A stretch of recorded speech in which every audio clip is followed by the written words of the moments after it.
This is the Sherborn Zoning Board of Appeals. This is our expected meeting on September 6th, 2023. Get rid of that little sign. I'm Rick Novak. I'm the chair. I'm joined by board members Jonathan Fitch, Zach McBride, and Todd Labby. As I said, we have a lot of ground to cover tonight, so we're just going to dive right into it. First up, let's take the renewal petition for arts. Is the petitioner available? That's number 2023-7. Anybody here to speak for them? Doesn't have to be. I don't see him here. All right, we'll take it on the papers, as the judges say. Okay. This is a straight up renewal for the special permit under section 3.2.19 and 5.2.7 for the retail for the retail store at 11 South Main Street, known as Arts. Petitioner's not here. It appears to be on the papers to be just a straight up renewal. They expired, they were going to expire. Is there anyone here from the public to speak for or against a requested renewal of the permit for arts at 11 South Main Street?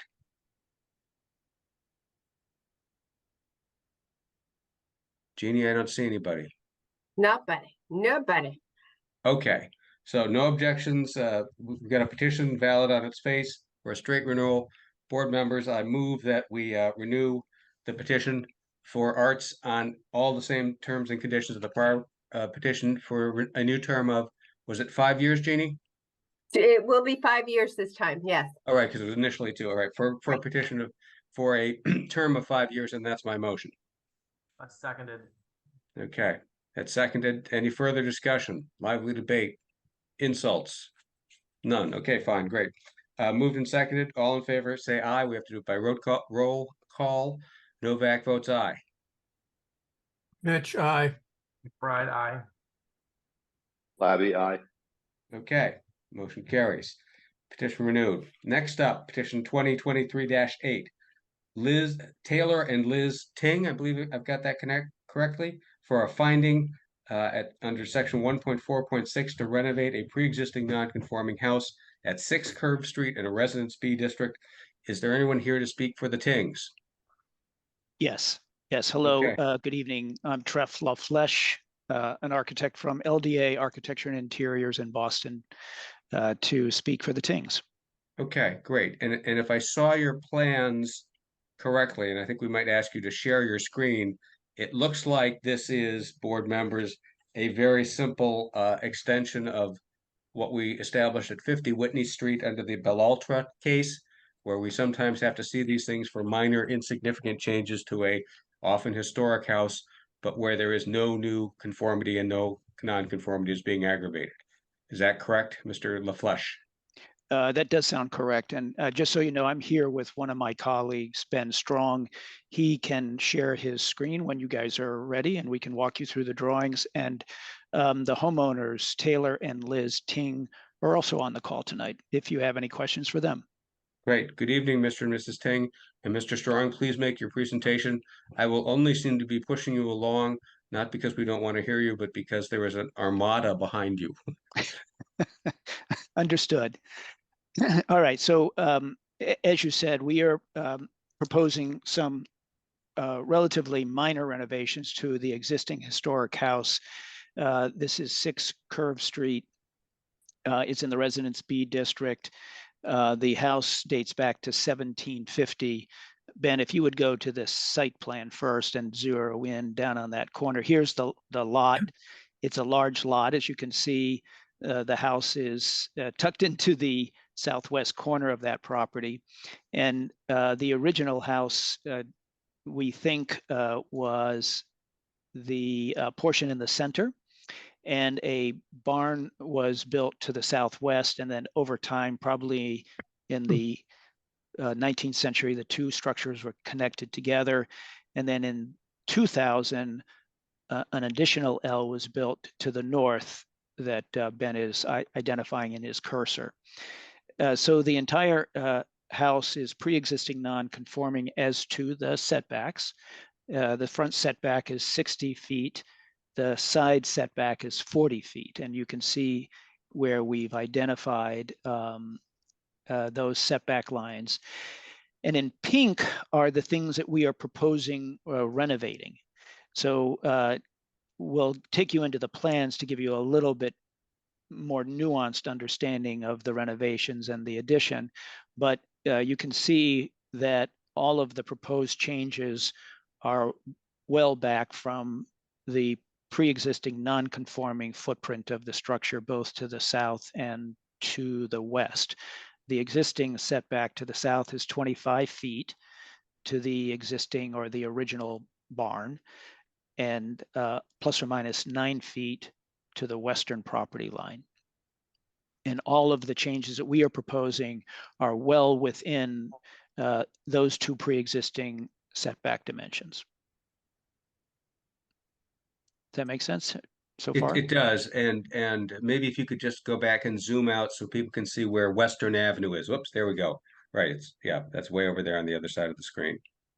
And none of your sort of what could be argued to be new nonconformities actually intrude any further into the setbacks than the existing structure does. That's exactly correct, Rick. That these are none of the proposed changes are making the pre-existing non-conforming structure any more non-conforming. Yep, got it. Okay, please proceed. Thank you. All right, thanks. So the next sheet just compares the existing footprint in blue to the left and the sort of the small strategic surgical changes that we are making to the right identified in red. So across the front of the house, we are replacing an existing porch and extending it around and creating a new back entrance. In the back, we are building a new outdoor porch off of the existing mudroom and laundry room, and then we are enlarging and replacing the existing kitchen with a new kitchen and breakfast area that is that section of red there in the middle. And then finally, we're doing some very small changes to the front entry canopy towards the east, where Ben's cursor is identifying that. So that's the sum of the footprint changes on the first floor. There are some minor changes on the second floor. Again, on the left is the existing footprint of the second floor, all in blue. And then on the right is the proposed changes. And you can see that there are 3 relatively small areas, all related to shed dormers. So we're expanding an existing shed dormer here in the front above the new porch. We're capturing a little bit of more square footage here in the central area to enlarge a bathroom with a new expanded shed dormer. And then we're expanding an existing shed dormer on the back of the house over our new kitchen to capture a little bit more room for a bedroom up there. Okay, and then here's the roof plan. Again, on the left, the existing roof plan. On the right, the proposed roof plan showing in red, or I guess where they overlap the blue, it's kind of a purple. You see the areas in red are kind of the net increase in footprint. The areas that are in purple are areas of pre-existing roof area that we're expanding slightly. So you can see the area of the old kitchen in purple in the back with our new shed dormer to capture a little bit of room there. The new outdoor porch to the west of that, right? And then to the south, the new porch that travels across the front of the house, creating a new back entry, and the shed dormer above that to capture some additional headroom for a bathroom there. That small shed over by the front door that also increases a little bit of square footage for a bathroom there. And then finally, a rebuilding and slight extension of the entry canopy at the front door. So you can see all of these are somewhat surgical in nature, some more truly small and surgical than others, but in all cases, as we said earlier, none of them are making the nonconformity any worse. And then if we go to the elevations, here again, we're trying to do a comparison. On the left is the existing all in blue, and on the right in red, the area that we're changing. So the top elevation is the west elevation. So that is perpendicular to Curve Street. You can see the old barn to the right. That's remaining unchanged. And then the back where we're doing the new porch, the new kitchen, and the additional shed dormer above that. And then the next elevation down is the south elevation. That's to the street, that's to Curve Street. So you can see the new porch across the left-hand side with the shed dormer above it that expands on the 2 dormers that are there now. The expanded shed dormer in the middle where we're putting a new bathroom, and then the slight increase in the canopy over the front door. And then finally, the east elevation, this is facing Western Ave.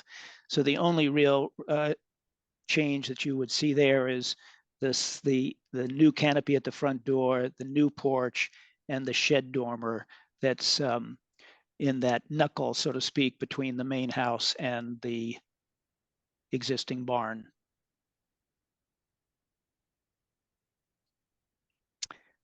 And I think that is it, right, Ben? Okay, that is a extremely articulate and succinct and clear presentation, and certainly on behalf of the board, we thank you for that. Are there any neighbors who have any commentary on the petition one way or another?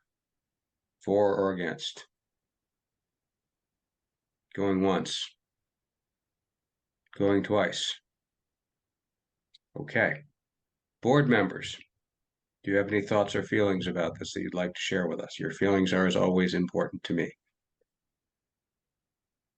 Well, thank you, Rick. I agree with, I think, the preliminary comments that you made, that the nature of these changes is minor, and I doubt that a finding is even required. But Yeah, it seems to me this one's prophylactic. They're doing it out of an abundance of caution. Yep. So I would be in favor of allowing this petition. Todd or Zach, do you have thoughts? No, no objections. No. Nope. No Okay. exception on my end. I'm gonna move then that we approve the petition or for a finding under section 1.4.6 that the proposed renovations, if built in accordance with the plan submitted to the board, will not be substantially more detrimental to the neighborhood. That's my motion. I second. Okay. Okay, I second that. moved and seconded. Any amendments, friendly amendments, unfriendly amendments, openly hostile amendments? No, okay, none of those. Okay, fine. Those would come from Jeannie. All right. Roll call vote. Novak votes aye. Pitch, aye. McBride, aye. Bobby, aye. Okay. Four zip. Thank you very much, Mr. LaFleche. Mr. and Mrs. Ting, congratulations. Hope it goes well. Thanks for running the AV for us. Thank you very much. Appreciate the effort and the contribution here. Thank you very much. Thank you. All right. Welcome. Rolling right along. Okay, so next up, I'd like to take the petition of Greenwood Development, Phoenix Partners Greenwood Street Development LLC. Paul, are you presenting? Is Bob Murchison presenting on that? Bob is going to be presenting. Okay, so Bob, let me ask you, and just so people know what's going on here, we are required by statute to open our hearings on a matter within a certain time frame, and so we have to have the first hearing on this tonight. It doesn't mean we have to cover a whole lot of ground. And what I believe we discussed with Mr. Murchison is that he would make an extremely brief presentation of the project overall, just so that people could get a sense of it. I don't think we're going to get a lot into the details. This is the point where I often do a narrative about what 40Bs are about. I intend to skip that tonight if people are unhappy about that. you can email Jeannie and I'll do it next time. Bob, given that as long as you take on this, you're cutting into your own airtime on the other one. I bet you'll be brief. I will, Rick, thank you. Jeannie, are you able to put up the presentation? The one you sent me earlier, I think I Yes. can. Great, thank you. At least I can hope to. And Jeremy, don't let me move away from this topic without talking about the peer reviewer, because I think we'll probably want to get that rolling too. All right, Bob, sorry, go ahead. That was an interruption. I beg your pardon. Sure, and there are about 15 pages here, but I'll just really ignore a lot of them, so. Bob, you sent me 2 on farm. Did you send me another one? Yes, Okay, hold on. All right, well, Bob, why don't you start describing it while she's looking for the materials. The materials are on the town website. This is a 4-unit subdivision correct. in line. Go ahead. Yeah. You can say it better than I can. Yeah, so the development team is myself and Deshang Wang, who at least the board certainly has met on previous occasions, and Paul is going to represent us on this one as well. So kind of getting the band back together. The Pell process, you all know about that. Mass Housing made a findings and issued a Pell on January 9th. ZBA process, I'm not going to tell you anything about that. The overview is it's a 3.7 acre property. It's divided up will be divided up into 4.9 acre lots. 1 home will be income restricted to 80% AMI and 3 at market pricing. Whoops, Jeannie, you had it right there for a second. I know I did. I have it. Can you see it now? No, but I No, saw it vanished. Sorry. All right, hold on. So all 4 of the homes will be 4-bedroom There it is. homes. There you go. Okay, so if you go down about 6 pages, I think. Unfortunately, I did not put numbers on this. So just go forward about 6 pages. Right there? 1 more. That's 6. 1 more? No, that's perfect. Perfect. Go back. Okay. Okay, so you can see the 3 market rate homes are just under 5,000 square feet, and that does include a finished basement. As I said, they're all on 9/10 of an acre lot. One important thing I met with a bunch of neighbors a long while back on Greenwood Street and kind of talked about various possibilities on this property, including doing something on the Greenwood side as well as on the Route 16 side. They kind of pushed back on me and said, 8 single-family homes would look odd in this neighborhood. I kind of took their thoughts and I went back and I redesigned and I came up with the idea of putting 4 single-family homes along Greenwood Street. I made the frontage 200 feet for each of the 4 lots, which is what, as you, the ZBA know, is the required frontage in that zone. It's residential B. It's a 2-acre zone. So obviously the lots I'm building on are a bit smaller than the 2 acres. But I would argue that in terms of the kind of the perspective of the neighborhood, these will look like conforming lots in the context of that neighborhood with that frontage and kind of distance between the homes and such. We've got 2-car garages in all of the homes, and they're adjacent, as many people in the neighborhood know, to the Bailey Trail and a lot of other Sherborn conservation land. Next slide, please. 1 home will be eligible for to go into the subsidized housing inventory. The home will be subject to lottery and have an affirmative marketing resident selection plan. The town will be able to sign on the regulatory agreement, and Mass Housing provides monitoring.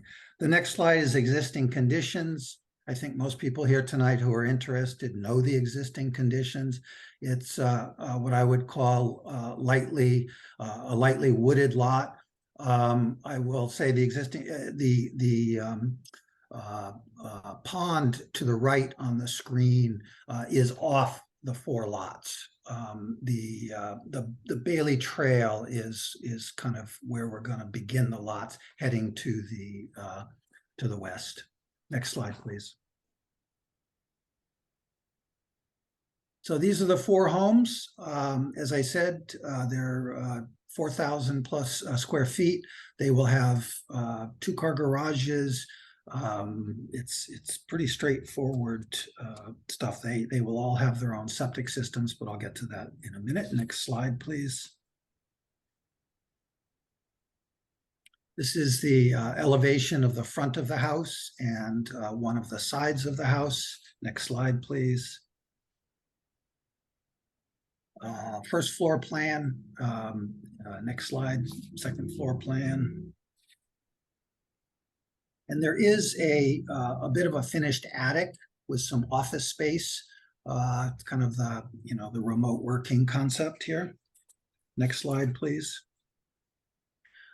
This is important.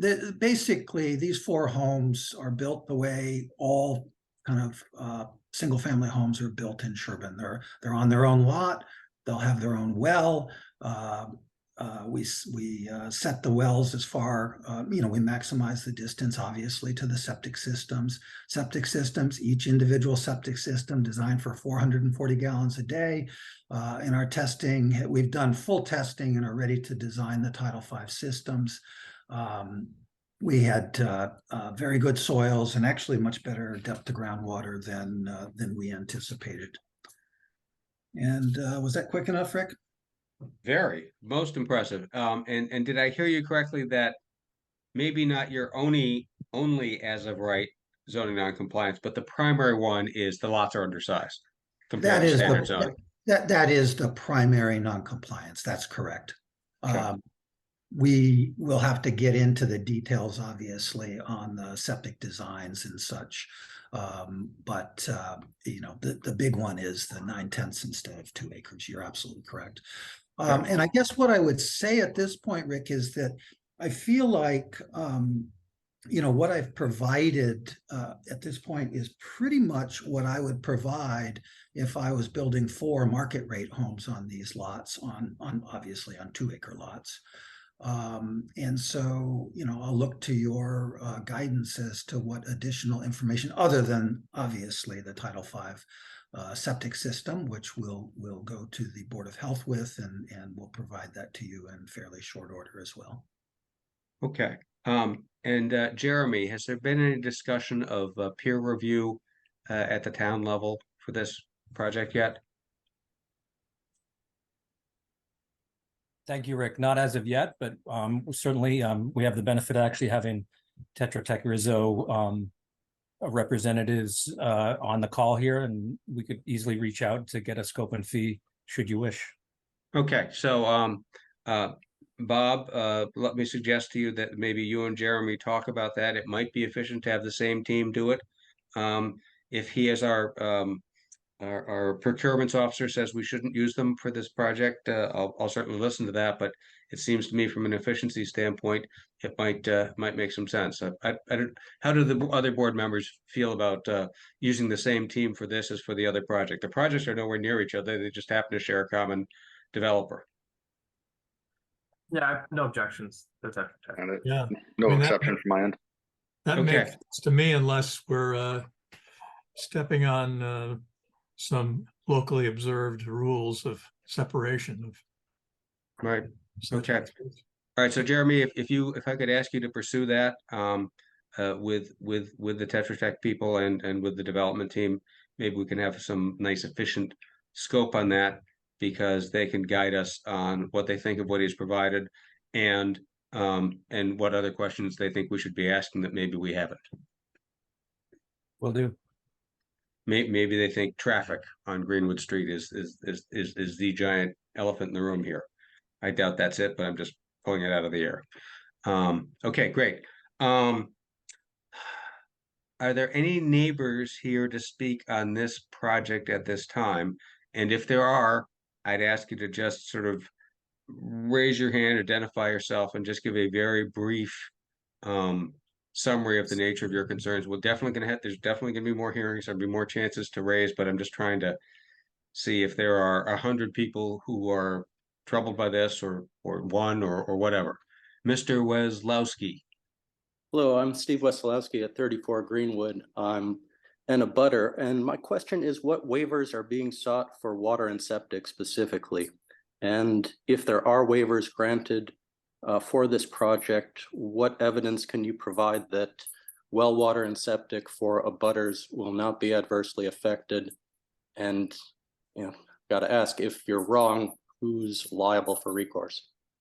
Okay, and I'll interpret that as a question to the developer through the board, which is a perfectly fine way to ask it. I think I will try to answer the last part of it, which is, there, as far as I know, on these permits, there's no sort of backup recourse. It is, you have the same property rights you do if anybody else contaminates your land. You can probably sue people if they contaminate your land. And then there's a fight about who did what when and whether it was legal, and all those sorts of things. But in general, this board, particularly in a 40B context, can't provide guarantees or get from the developer guarantees absent sort of clear evidence that there's something wrong. Now, Mr. Murchison, the question to you is, in brief, what makes you think these are safe, and how do you plan to implement that? And maybe that's too complicated for a discussion tonight, in which case we can certainly table it. First, just what waivers are being sought that are different? Yeah, Well, I can Go ahead, speak to Bob. that. I can speak to that at a high level. Obviously, we're going to need to get into the details. Sometimes it's hard to know, for me at least, to interpret certain regulations, because I've done by right development before, and I've been surprised at the way regulations are interpreted. So I can't tell you what I'm going to need a waiver to until I kind of know what the interpretation is of certain rules.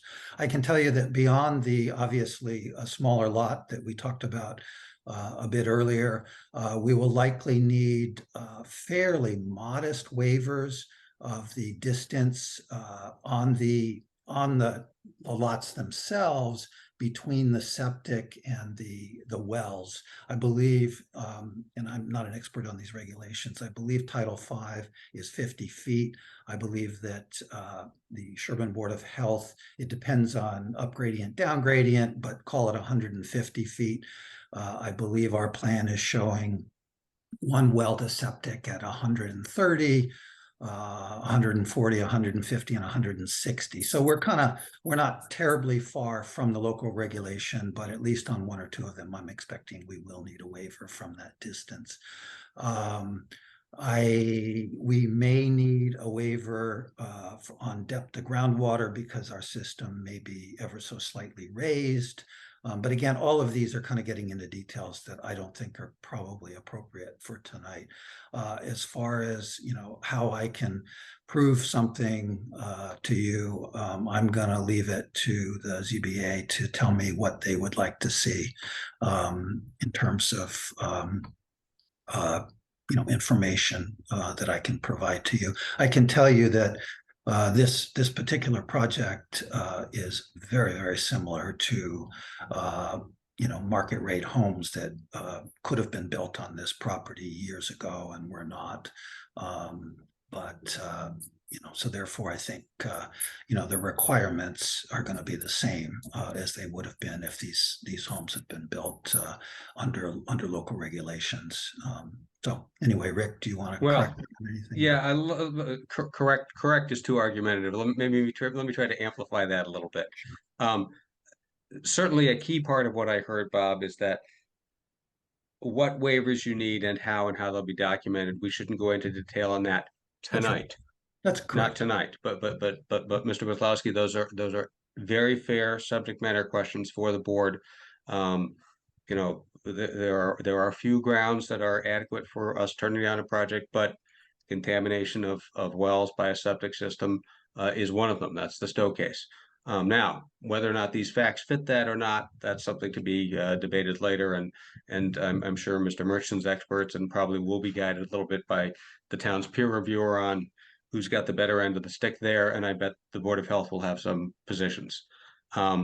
Whether something else could have been built here under different rules years ago, I'm not sure that's necessarily key to us. I think Mr. Richardson is right that we cannot say if there was an approved plan 5 years ago for 4 lots that were market rate, and suddenly comes in with an identical plan, and none of the rules have changed and none of the facts have changed. The only change is that it's affordable. We can't apply different rules. So, is there anyone else from the abutters who would like to be heard at this time? By the way, you're not a stop. You can always raise something later. Katie Shannon, do I see? Yep. Hi, Katie Shannon. I'm at 21 Greenwood Street.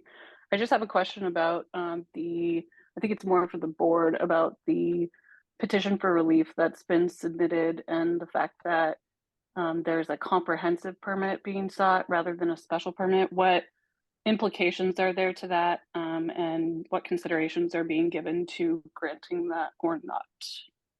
Sure. That's a fair, smart question. It puts me on the banana peel of having skipped the long narrative before. Let me see if I can do the 5-minute version. We can certainly go into it at another hearing on this one.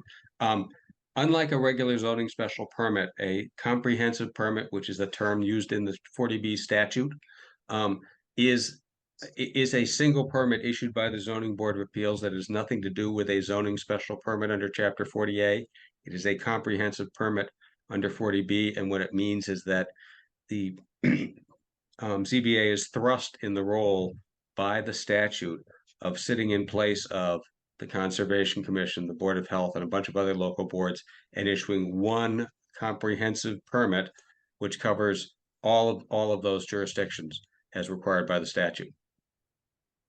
How's that? Is that even close? I was trying. That's problem is there's 40 years of fights I tried to distill into 2 minutes. So Thanks, Rick. Yep, I know I can read more about it in many, many pages, but just thought I'd get your clarification of your interpretation. And we can certainly talk about it more at another hearing. So because it's a very fair subject, it's important that people understand what's going on here. So I appreciate the question. Other comments from the neighbors? Okay, all the neighbors can definitely come out later. What I'd like to do at this point. Rick, Sorry, Rick, go ahead. Can I just clarify one thing from the earlier question? And that is that we will not be seeking, to my knowledge, any waivers relative to neighbors' wells or septic systems. Right. Yeah. I think you were clear about that, but fair enough. It is an important nuance. Okay. Brian Moore's hand is up. Hi, yes, I just had a quick question for the board. Isn't there another abutting parcel that is also being applied with a comprehensive permit, and it's directly abutting this parcel? I think that's correct. So if the fact that there are two abutting 40Bs, doesn't that make them like the same project? Well, if they were integrated and shared, traffic or water or sewer or something like that, but it's really no more integrated than you are with one of your neighbors or I am with one of mine. They just happen to be next to each other. Okay, thank you for clarifying that.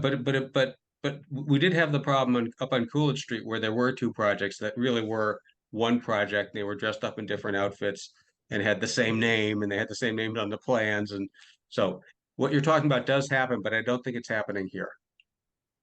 Okay, thank you. Okay, there's somebody in the chat. Who am I missing here?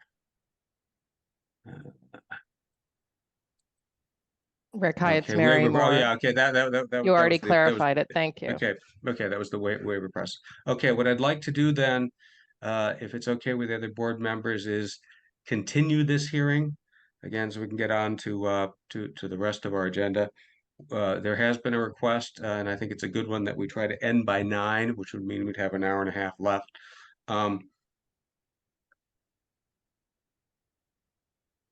When do you want to continue this to, Bob? And that has Bob and Paul, and that has a little bit to do with when the other one's going to be continued to as well. So I'm trying to do a little guesswork here. What do you think? Well, I certainly, Rick, I'm happy to work with you in terms of trying to gang them up. put them on the same night, I'm fine with Right. that. Clearly, from my perspective, this is a very different type of project, and I would assume the timeline would reflect that, so. Right. Yeah, if we're syncing them up on when they're hearing, that doesn't mean they're going to be synced up for their entire duration, because as you say, one could have a much longer duration than the other. Well, tonight is the 6th. Our esteemed Ms. Guthrie is away and then back when in October? October 1st, but you could have a hearing without me. Oh, no, we could never have a hearing without you. Nice try, though. I don't have my calendar up. Do we have something? What's a month from today would be the 6th? October 4th. October 4th. Let me see, what day of the week is that? Is that a That's Wednesday again? Yep. Wednesday? Could that work, board members? October 4th? Yes, for me, it does. Zach? Todd? Looks like it does for me as well. Okay. Todd? Are looking for the mute button. Yes, I believe that works for me as well. Okay, all right, so I'm gonna move that we continue the hearing for Phoenix Partners Greenwood Street Development LLC to October 4th, Wednesday, 7 p.m. I Any second that. Yep. Moved and seconded. Further discussion? All right, all in favor, vote aye. Do it by roll call. Novak votes aye. And if it's nay, don't vote aye. Sorry. Pitch aye. McBride, Bobby, aye.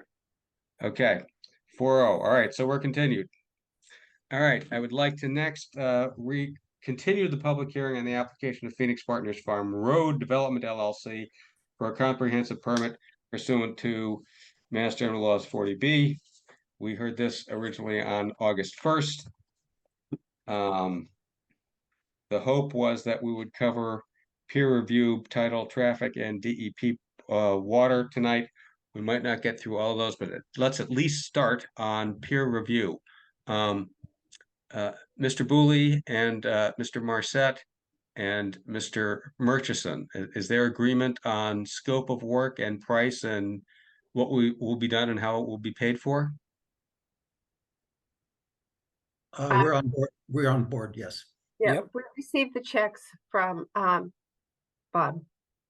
Okay, so Tetra Tech is going to be our peer reviewer on all aspects of Phoenix Farm Road, right?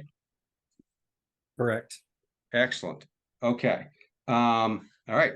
1 down, 3 to go. Number 2 may not be quite so quick. There is a title issue with or an arguable title issue with respect to this project and whether or not it is subject to a conservation restriction, whether it can be developed at all, much less for a 40B. I see Dennis Murphy is here. I know Mr. Haverty is here and ready to speak on this. And maybe at this point, I would ask the two, and maybe Mr. Fenno and maybe others want to speak, but I'll maybe ask the 2 lawyers to speak first, or the 2 lawyers who have been hired for this matter. And then maybe we'll hear from everybody else. If you can sort of each maybe have like a 2-minute version of your arguments. I know you could both go longer. I know you're both very savvy on this topic and know a lot about it. But maybe if we could have the short versions of your presentations, we can see how far apart we are. It may be pretty far. But Mr. Sure. Haverty, you're the proponent's counselor. Go ahead. You're first up. Thank you, Mr. Chairman. So as you mentioned, there has been a issue regarding a deed restriction that's been brought up regarding this development. This issue was squarely brought in front of the subsidizing agency during the project eligibility process. It's addressed in the project eligibility letter. And Mass Housing chose to grant the project eligibility letter, making the specific finding that the applicant has the requisite site control. That determination is considered to be conclusive pursuant to 760 CMR 56.04 subsection 1 subsection C. So there's only really one way in which that determination can be challenged. And that is if there has been a substantial change affecting the project eligibility requirements after the project eligibility letter was issued. And there is a prescribed manner in which that challenge can be raised, and that's by filing a written submittal to the subsidizing agency pursuant to 760 CMR 56.045. And again, that is only if there has been a substantial change in the status of the site control after the issuance of the project eligibility letter. I do know that there are express concerns that have been raised regarding the site control and just regarding the enforceability of the restriction. At the end of the day, the subsidizing agency really doesn't have jurisdiction to make a final determination regarding that question, but nor does the board. The Board of Appeals is not sitting as a court of competent jurisdiction that can make determinations regarding title issues. It is a quasi-judicial board that can only act pursuant to its enumerated powers, none of which address making determinations regarding site control. For the record, my client's position is that the restriction that is on the property has expired because of the application of General Laws, Chapter 184, Section 23. And that position is supported by appellate case law, specifically the town of Brookline versus Mass Development Finance Agency, which was decided about 8 years ago. It's a 128 decision from the appeals court in which it held that a restriction that was held by the town of Brookline that was not limited in duration was subject to the provisions of General Laws, Chapter 184, Section 23. That case is actually cited in the Housing Appeals Committee decision for 135 Wells Avenue. So the 135 Wells Avenue case wound up going to the Supreme Judicial Court. The Supreme Judicial Court upheld the decision of the Housing Appeals Committee that neither the board nor the Housing Appeals Committee had jurisdiction to waive a title restriction. A subset of that appeal was a claim by the developer that the restriction had expired because it really had no longer served its purpose. And that was citing to General Laws, Chapter 184, Section 30. And the 135 Wells Avenue Court reviewed that question and made a determination that the provision of Chapter 184, Section 30 was not applicable to a restriction held by a municipality because essentially it can't be frustrated in its terms. However, that decision has absolutely no application to Section 23, which is supported by multiple cases that restrictions held by a municipality will expire in 30 years if there is no set term in their grant. In this instance, the restriction wasn't actually even granted to the town. It was granted to a private party, and then that property was subsequently transferred to the town. So it's my client's position. This restriction ultimately is not enforceable, but again, the board doesn't really have any jurisdiction to make any binding determinations relating to that. And if it does want to take any sort of action, it is limited to referring the matter back to the subsidizing agency. And again, that's only if there's been a substantial change. Thank you. Okay, very, very nice, crisp, short handling of a complicated issue that I know has many byways and rabbit holes in it. So I thank you for that.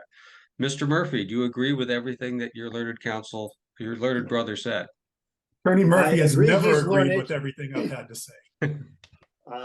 Thank you, Mr. Chair and members of the board. I agree. Attorney Haverty is learned, and I see him at many night meetings. We get along great.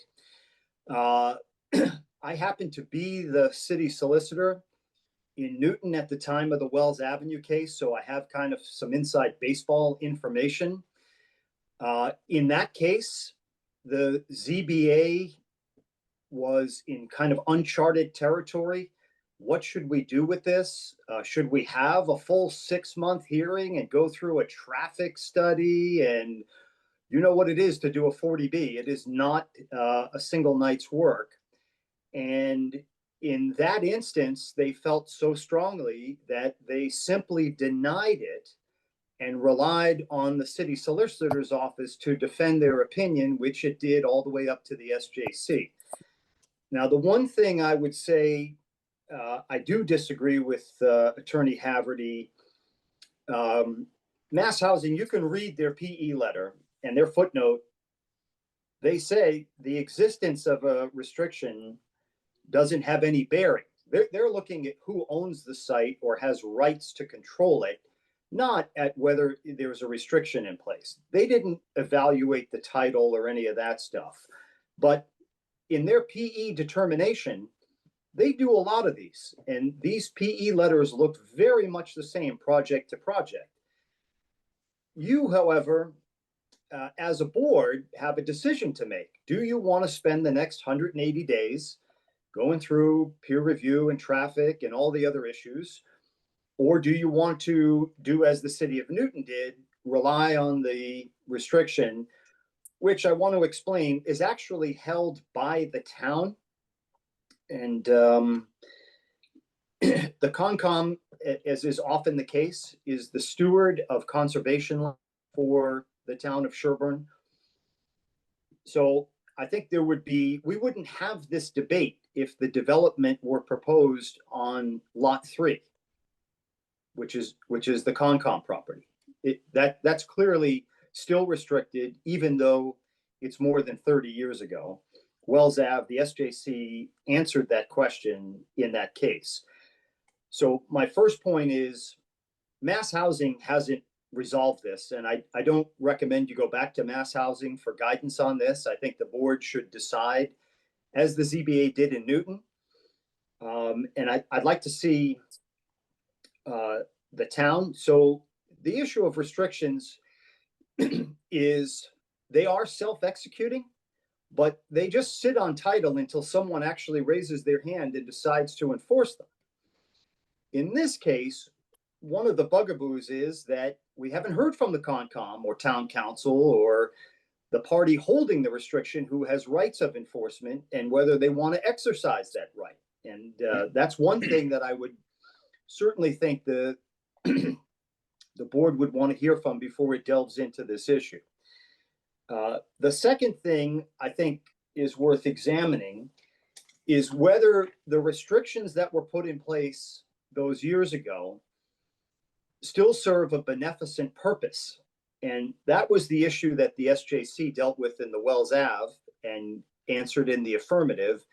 And I think the facts in this case are even stronger in terms of aquifer protection, water resource protection, the abutting town forest land, so on and so forth. So I don't think there's much of an argument that the restrictions have expired because they're no longer providing some benefit to the burdened parcel of land.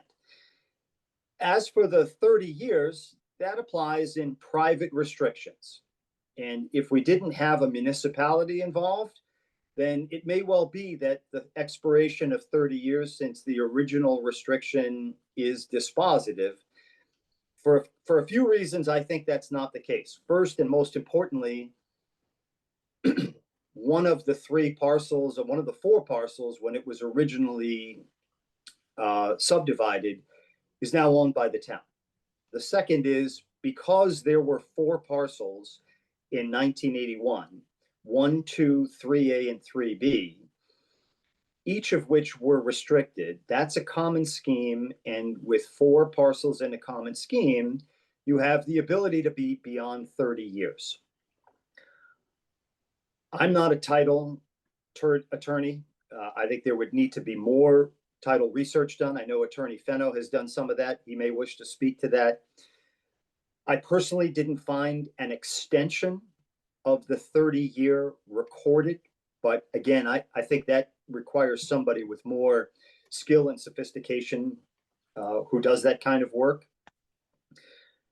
Even aside from the Concom and the common scheme, there is the issue of private contracting parties are free to enter into an agreement to restrict property, even if it had previously been restricted, and that restriction has of its own term expired. And I believe that's exactly what happened in this case. It may have been unwitting. That's not for me to decide. Two attorneys advised the purchaser and the seller, and they drafted and signed and recorded the deed they did. But if the 30-year limitation of Section 23 applies, then a restriction in 1979 would have expired in 2009. It is perfectly fine for parties, different parties, in 2012 to enter into a new restriction, which is apparently what happened in this case. It would not, and there is a case, it would not work to suggest that had there not been an expiration, you can't do that kind of tacking if it's within the same ownership, right? So I don't think it works to have an extension of a 30-year restriction just because of a scrivener's error where they copy the prior deed. But in this case, what you had was different. What you had was the full 30-year term expired, and then in a subsequent deed, a new 30-year restriction was entered. I found no case, and there's nothing I'm aware of that prevents private parties from agreeing to that. So where I land on this issue is, as the chairman identified, this is a major, difficult legal issue, and you could set it aside and go through 6 months of hearings and issue a decision and deal with it in the context of your decision. I'd love to see the town's position, how strongly it feels, the Concom, how strongly it feels about protecting its site. And if those entities feel strongly enough, then I would commend the board to deal with the issue up front. I heard already tonight you have another Murchison 40B in front of you starting up. This might be an easy way to deal with one without having to take the next 180 days of the board's time. Thank you. Okay, and Mr. Fenno, you're going to be next. Let me just try to sum up for, I'm sure this is fascinating to all the non-real estate lawyers on the board and listening. I can hear the snoring metaphorically. Essentially, let me try to characterize your two positions, gentlemen. Mr. Haverty says, you don't have any jurisdiction over this. You can't act on this. The project eligibility letter settles it. And even if you did, you shouldn't because it's expired. Is that a fair close to a fair characterization, Paul? Fairly close. Mr. Chairman, if I could just provide you the site to that Brookline case. Yeah, someone, yes. So it's appeals court case number 14-P-1817. And do you want the Westlaw site? I think that'll probably do it. And this is a good point that while the chat on the sidebar is interesting and useful, it is not part of our record. What is part of our record is the recorded meeting tape. Okay, so and in contrast, Mr. Murphy, while he admires and likes Mr. Haverty, would take the position that, well, not only can you take an off-ramp now, I think you probably should. There are a number of good grounds why this restriction might still be enforceable, and it would be interesting to see what the town council's position is on it, what the Conscom position is on it. But Mr. Murphy does not think our hands are at all tied. Is that fair, Mr. Murphy? Yes. Okay. All right, Mr. Fenno, you're up next. Thank you, I'm Mr. sure Chair. you've got a solution that everybody will agree with. Well, we'll see. So I guess in somewhat reverse order, I do think the town has weighed in on this, and maybe not as directly as we would like, but in their opposition to the 40B originally, they incorporated some of the positions and some of the legal positions and that I had written in a letter to the, I think then chair of the select board in 2022, and affirmatively adopted that as part of their opposition. So I think they're on board with incorporating this whole line of argument that there are deed restrictions that would prevent this project from going forward. If there were, I don't know that we need anything clearer than that. I think that's pretty clear. As far as the town of Brookline case, I'm not familiar with it. It wasn't cited in Attorney Haverty's letter of August 2nd or 3rd. But to the extent that has any bearing at all, for all of us lawyers, we know unpublished appeals court opinions have little to no precedential value. And so for that reason, it could be disregarded. I could take a look at it, and if the chair wants, I'm sure we could draft some sort of response as to why it's inapplicable. The only case that has been cited. That's up to you. Okay, fair enough. I'll take a look for it. I'll try to ferret it out. The only case that has been cited is the Stop and Shop case. I think that's inapposite, as we lawyers like to say.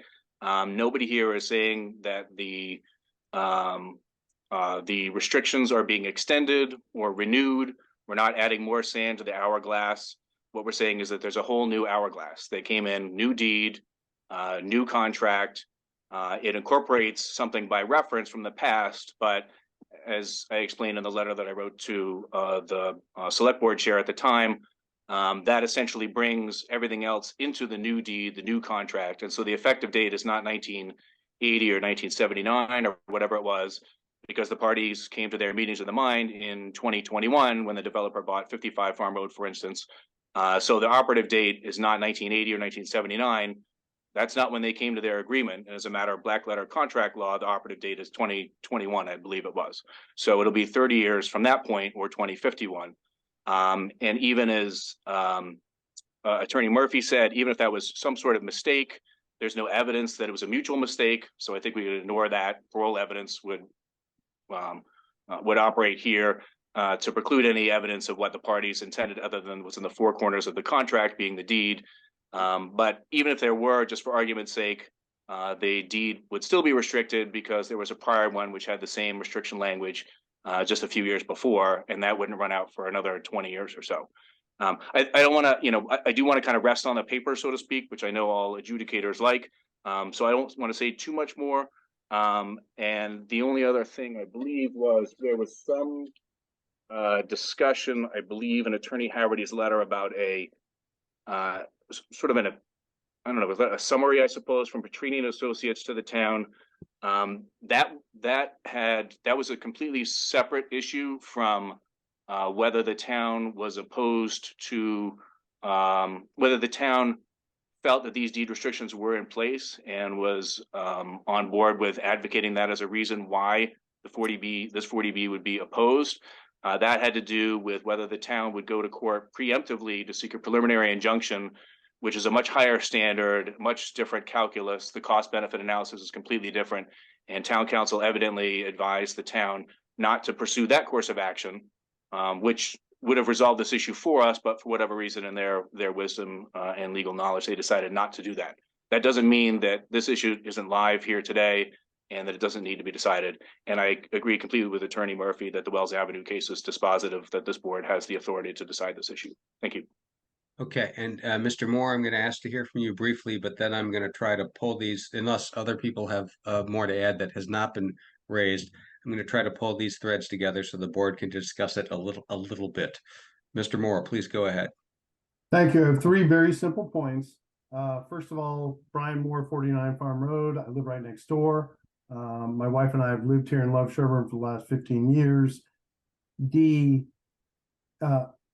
All of our neighbors, including the former owners of these lots, the two lots 55 and 65, Jane and Giannis, knew about restrictions and knew that they were limited. It was common knowledge in the neighborhood. That might not be dispositive or on paper, but we all knew about it, and everyone knew that it could not be developed because of those restrictions, that they were limited to a single house on each lot. That was common knowledge. So that is a fact.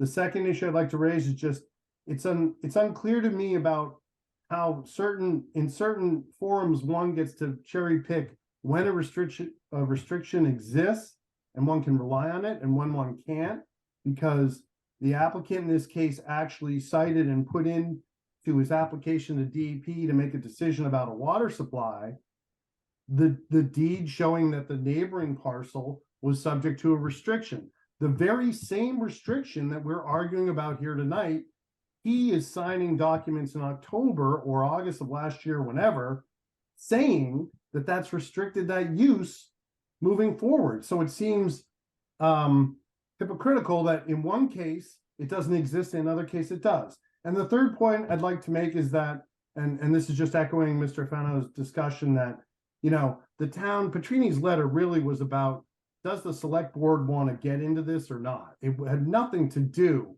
with about the merits of Mr. Murphy's argument. And I think that the merits of Mr. Murphy's argument stand for themselves. Thank you for hearing me. Okay, thank you very much. Board members, if you'll indulge me, I might try to pull these threads together a little bit. That'll sound familiar to Jonathan because we've both been through it before.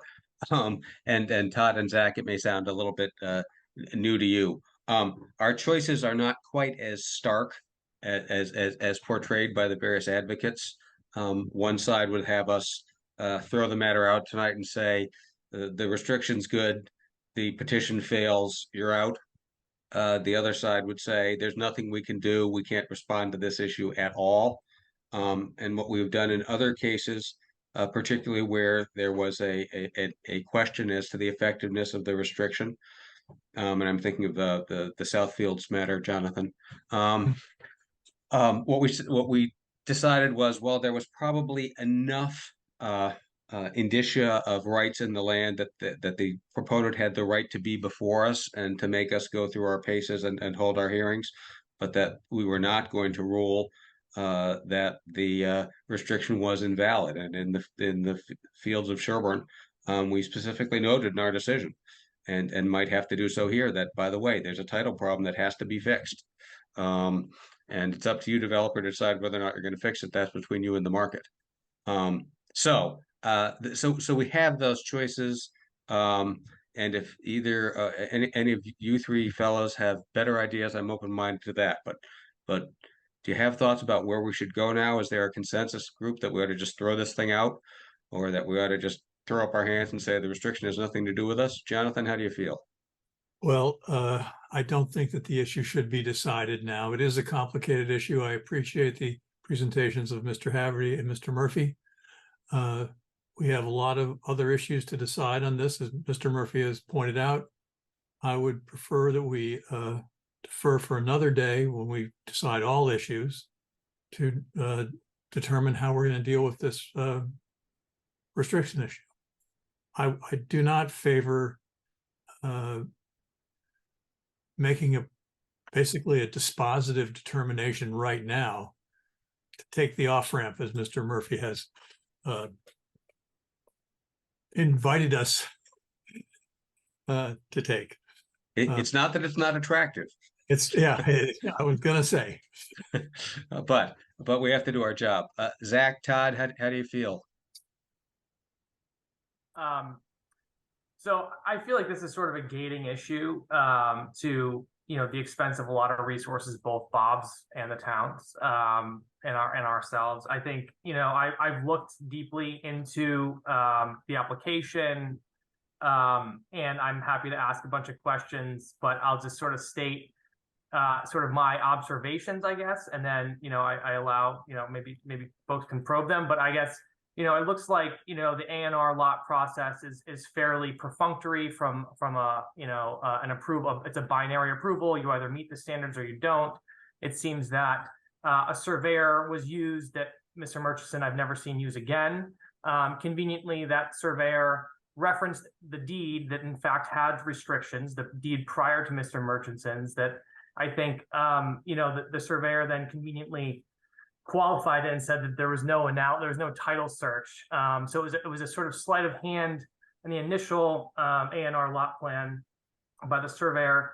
And so from that point forward, it seems like, you know, this ball started rolling down the hill, but there was really no delving into the restrictions. I think, you know, from a public policy standpoint, I appreciate the procedure that Mr. Haverty is describing, although I think from a policy perspective, what he's suggesting is that the town has really no right to scrutinize this really at any point during this normal process, which I don't think, is the intent of the legislature here. So, and then to the point about incorporation by reference, which is the idea that two private parties can contract and commit restrictions. I think, I did that 3 times today in my job. So if you can't incorporate by reference and have that be valid, then I've committed malpractice nearly every day of the last, 15 years. And so I think, from a deed perspective, I think there's significant merit to the perspective that you can incorporate by reference restrictions and really start new ones. That actually is one of the last statements of the Stop and Shop case, is that 2 private parties can in fact create new restrictions. So, I think there's a significant title issue here.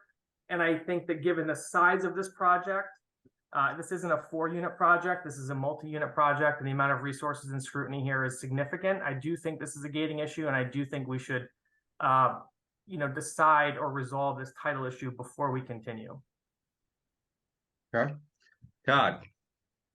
Yeah, if I could just chime in, I come at this as a layman, not being an attorney. Of course, Don't brag. still being Yeah, really. Good for you. still being familiar with real estate and development as that is what I do for a living. But more to the point here, I think our objective here is to be objective, and to prematurely take the off ramp as has been offered as an option by one of the gentlemen here today. I think would be to make an assessment without having sufficient facts. We have opposing opinions. I wouldn't want to base this off of 2 opposing opinions when I'm not a lawyer, when I can't determine the validity of either one of those opinions. I also wouldn't want to fully defer to my colleagues, albeit I do respect them. So for me, I would need to see something more conclusive on this matter before I could objectively provide my input on whether this project could go forward or not. So I think it warrants further discussion. I'm not sure what the legal path is, but there needs to be, in my mind, a ruling of sort, and don't take my words literally here if I'm saying something that legally is inappropriate, but I see it as 2 opposing opinions. There does seem to be significant meat here to discuss and to vet through, and until that is determined, I wouldn't feel comfortable making an objective decision. All right. Okay. Fair enough. I appreciate all of that, and amongst all of us, I spend probably more time in conveyancing and deeds and what did people intend than probably anybody here on this call certainly wants to. And Jonathan spends a lot more time doing that and also litigating it. And Jonathan, I think you'd agree with me that if everybody marched off into court and litigated this would keep a lot of lawyers busy for a long time, because there are a lot of different puzzle pieces to unpack and arguments to be made for both sides. Dennis Murphy and Paul Haverty, I think, did an excellent job, and I thank them for trying to keep us to the short versions of their story. But if we said to each of them, I want 5 hours on every detail, they could easily have done it, and well. So it's so I don't think there's an easy off ramp for us that this is going to be solved quickly. I think, Zach, I respectfully disagree that we have to see it as gating at this time, but you may ultimately persuade me as to the righteousness of that. I guess what I'd suggest is that we defer this issue for now, but that we would invite all of the interested parties to come back with more, including if the select board wishes to speak with town council and they wish to weigh in on our rights and responsibilities and what they wish us to do, we'll certainly hear it. But I think for tonight we defer it further. Could the 3 of you live with that outcome? Yes. Yes, I agree. I appreciate Zach's learned perspective, frankly, but I do agree, Rick, that it's not a gating issue. Well, not tonight. Certainly, if someone came in and said, "Wait, I found the right solution," it could be gating. But as Todd says, I'd want very solid grounds to take that off ramp. Other than the fact that I don't want to do this, and I don't think the hack is going to support me on. Well, I just didn't feel like it doing my job. So, okay, can we move on to traffic? Mr. Booley, have you had a chance to review the traffic materials from the proponent? Hello, Mr. Chairman. We are currently in the process of that review. We haven't finalized our traffic letter, but I do have Courtney Sudak with me this evening, who's overseeing the traffic review. So we're certainly here to answer any questions. I think we're prepared to do that. But okay, certainly. And it might be a good idea for Mr. Murchison's team to proceed with their presentation, because you and Courtney are going to be the people reviewing it. Correct. All right, Mr. Murchison, do you have a traffic person here to speak? Yes, Jeffrey, are you there somewhere in Hollywood Squares? I am, thank you, and good evening, Mr. Chairman. Mr. Dirk, nice to see you again. Nice to see you as well, and the fellow board members and my colleagues at Tetra Tech. So your pleasure, Mr. Chairman. I'm happy to walk through a presentation. I can be very brief, as I know Courtney and the Tetra Tech team are still reviewing it, but I can give a high-level summary of the transportation analysis. Yeah, if you could give a moderately high level, I hope you saw that there were some very interesting comment letters that came in from some of the neighbors on the subject of traffic. Yep. To the extent that you've seen those and can respond to them, not in detail, but at a level that would enable Tetra Tech to be able to say, we understand where everybody's coming from this issue, that we'd be grateful. Absolutely. Rick, just to make sure we're all on the same page, I'm only aware of one comment that came in. Was there more than one? I saw one from the boards. I don't know what else came in, Jeannie. That was it. Just that one. Okay. Just want to make sure we were all singing from the same book. Thank you. Yep. All set. Well, thank you. Nobody wants me to sing from any book, let me tell you. And certainly I'm not even going to try. So I'm gonna stick with transportation now. And if you don't mind, Mr. Chairman, I'm going to share my screen. Please.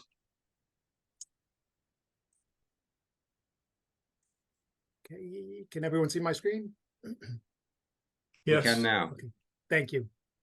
So as I said, I'm just going to walk through the transportation analysis of the project at a high level, certainly be able to answer any questions and from the board as well as from any members of the audience this evening after the presentation. So just by way of a summary of the analysis, the transportation studies is prepared in accordance with standards. And I think that's the first thing that the Tetra Tech team does, is make sure that we followed industry standards as well as Mass DOT standards. And so we have done that. I've certified that. And of course, Tetra Tech will validate that as well. In terms of the project, I think Bob had kind of given an overview of the project in terms of its quantity, number of units, and that it comprises both attached and detached residential units. As we've looked at the traffic characteristics of the project, we're expecting it's going to produce somewhere between 18 and 24 peak hour vehicle trips.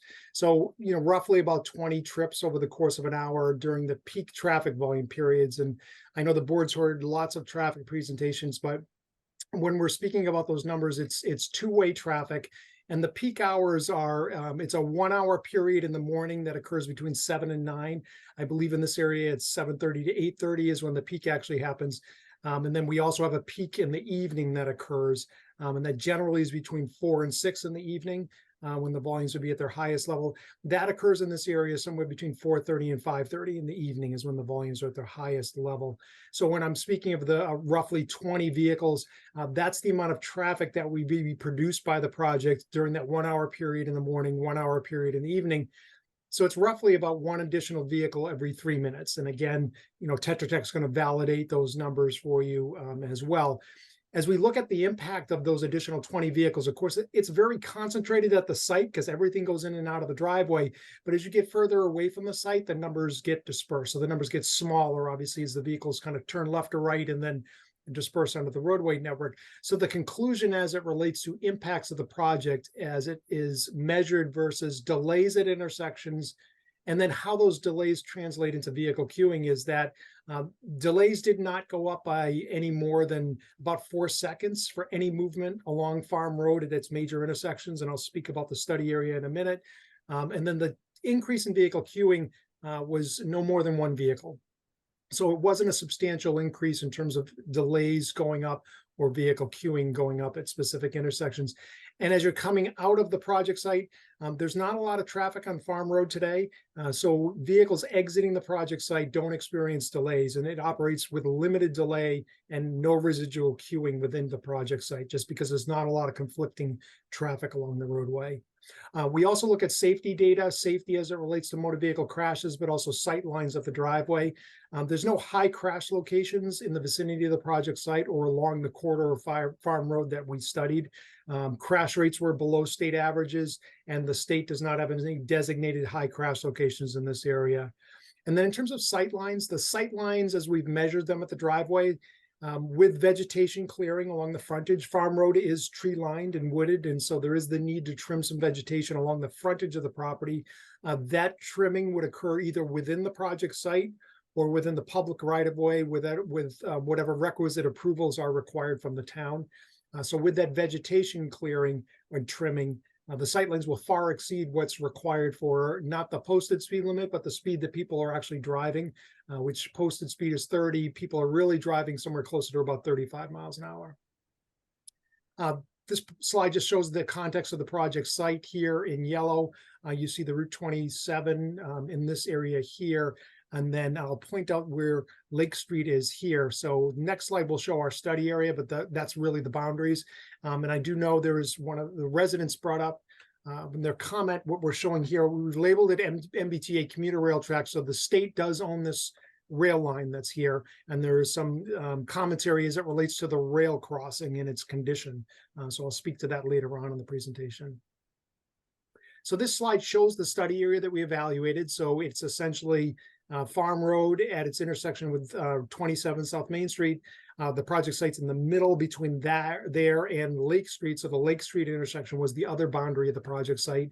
The reason for selecting those study areas, those intersections, those are the major intersections on either side of the project site. So as I mentioned, 20 vehicles coming out during the peak hour. A little over half of that wants to head towards 27. The other half is heading in the other direction. And so if you take 20 and then half goes in either direction, as it arrives at those intersections, it's roughly about 10 vehicles going through those intersections over the course of an hour. So outside of those boundaries, we do speak to what the increases may be, but you would not see an impact, measurable impact in terms of delays or queuing outside of these 2 study intersections. So that's the reason for the selection of the study area, because those are the 2 locations where if there were a pronounced impact from the project, that's where it would show up. And so that's why we've established that. Other things to point out just quickly on the slide is where there are sidewalks and where there's not sidewalks. So there are sidewalks along Route 27, both sides to the north of Farm Road, the west side to the south.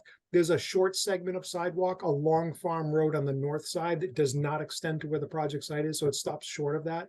We've also shown the width of the roadways essentially on the slide as well. So Farm Road is variable in width, but it has a general width of about 20 feet, 22 feet along its alignment. It varies because it's a country layout, and so the pavement conditions are variable in terms of the width that exists there. But it's generally about 20 to 22 feet wide along the segment, and then it widens out at some of the intersections as you're getting closer. So this slide shows the traffic volumes as they're associated with the project. The 20 vehicles roughly that I was mentioning, you can see that over here with total trips. So as I mentioned, the site is comprised of single family detached and single family attached. I know that there's been recently a shift from detached to attached. The net effect of that as it relates to these numbers is detached units actually generate less traffic on a per unit basis. So, you know, the change in the numbers, it wouldn't be significant, but what it would show is that the numbers would go down slightly, but not significantly to the extent that it would affect anything, or I would suggest that we would revise the traffic study. And again, Tetra Tech can opine on that as well. So the single family detached trip generation is shown under column A. The attached homes are shown under column B, and then the far right-hand column is the sum of the two. So this is the amount of traffic where it says A plus B that we're expect will be entering and exiting the property. So the large number on the top, which is 264, so that's over the 24-hour basis. So if you measured all the traffic going in and out of the community, we'd expect you to arrive at 264 vehicle trips, 132 going in and 132 going out. So that's the number that gets added onto Farm Road over a 24-hour basis. And just to give some context, Farm Road in this area, it accommodates a little over 2,000, about 2,100 or so vehicles per day, two-way traffic on the roadway. So low volume, this 264 vehicles will get added on top of that volume that's out there today. Now, during each of the peak hours I had mentioned, so during the morning peak hours, about 7:30 to 8:30, we'll produce about 18 vehicle trips, 4 going in, 14 coming out. During the evening time period, so this is 4:30 to 5:30 on Farm Road, the project would add about 24 vehicles as trips. It's 15 going in, 9 going out. One of the things I just want to mention on this, because everyone looks at the number of units and says, okay, well, that doesn't make a lot of sense in terms of those low numbers. So between 7:30 and 8:30, let's say it produces 18 vehicle trips. But between, let's say, 8:30 and 9:30, it doesn't mean what it means is that it could produce 17 vehicle trips, but it doesn't produce 18. So these numbers are the high level of traffic that will be produced. As you slide the scale one way or the other on that peak hour, it just means the number is going to be less than 18. It may not be significantly less, but it's not 18. So that's what you need to look at. And that as you slide that scale over the course of the day, the number would add up to 264. So what we're analyzing is the highest volume of traffic produced during a 1-hour period added to that same time period on the roadway network. So that what we're producing is an analysis of a worst case condition in terms of peak of the road with the peak of the site, basically is what we're doing. So this slide shows the dispersal of trips. So as I mentioned, 20 trips at the site, and then it disperses itself. So about a little over 50% of the traffic is heading towards Route 27, 49% toward the Lake Street intersection. The way these numbers are derived, it's based on journey to work data through the US Census for residents of the town of Sherborn. So as you're reporting your information on the census, you say you live in Sherborn, and then you also report where you go to work. And so that data is available to us for the town so that we can look at where do the residents of the town of Sherborn work. And using that information, we can then say, okay, if you work in Boston, and then we can do a Google Maps search to say, what are the appropriate travel routes during the peak hour to travel from this point in Sherborn to get to Boston. And that gives us a rough estimation of this dispersal of traffic onto the roadway network. So that's how this is derived. And then we also look at traffic volumes on the roadway. Farm Road is a residential street. And so the residents of the street are going to, taking children to school, and they're commuting to work and doing shopping trips and other things like that. So we also look at those existing traffic patterns and then refine some of the numbers from the census data to really come up with a real world condition that reflects what's going on along Farm Road. And that's how these numbers were distributed or developed. So after we've completed that analysis, and I mentioned the findings of it, which were increases in delay of no more than 4 seconds and increases in vehicle queuing of no more than 1 vehicle. We have a series of recommendations that we have for the project. And the first set of recommendations deal with the site plan. And these, again, will be things that Tetra Tech is evaluating. But these are just good design practices as it relates to the street system. So width of the road, stop control as you're coming out onto Farm Road, making sure we're compliant in terms of signs and pavement markings, providing a sidewalk along at least one side of the roadway network, and then that sidewalk then comes down to Farm Road.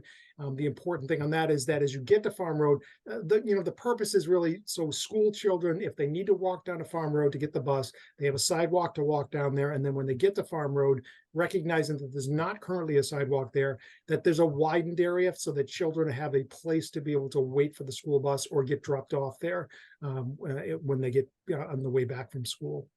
We've also provided some dimensions as they relate to the driveways.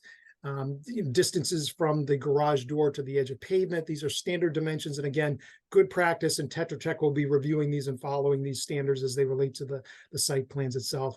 The last set of recommendations deal with the site distances. So we have recommendations as they relate to signs and signs and landscaping, making sure that those don't block any sight lines that are available out there, trimming of vegetation, as we had mentioned.